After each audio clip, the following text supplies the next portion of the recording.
प्रधानमंत्री नरेंद्र मोदी की अध्यक्षता में कल नई दिल्ली में केंद्रीय मंत्रिमंडल की बैठक में बिहार के नक्सल प्रभावित क्षेत्रों में 4G मोबाइल टावर लगाने का फैसला किया गया है।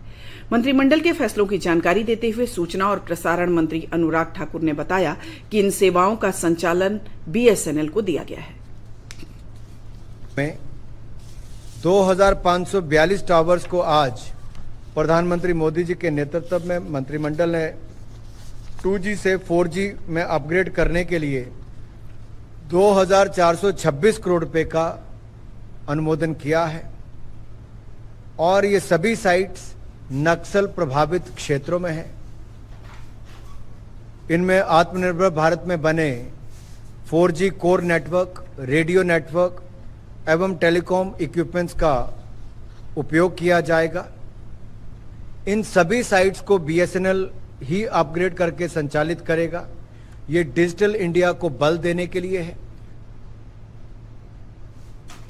श्री ठाकुर ने बताया कि स्ट्रीट वेंडर्स के लिए आत्मनिर्भर निधि योजना को दिसंबर 2024 तक बढ़ा दिया गया है।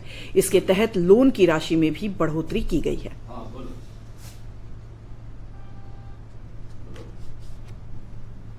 वहीं पर स्ट्रीट वेंडर्स के लिए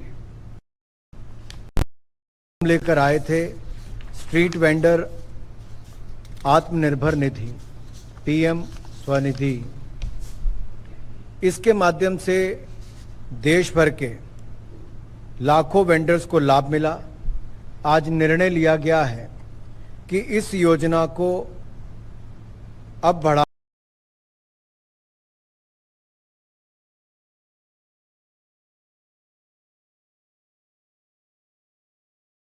से जुड़े का हुआ है। उन्हें वेंडर जोन्स में सुरक्षित स्थान में उनकी आय में वृद्धि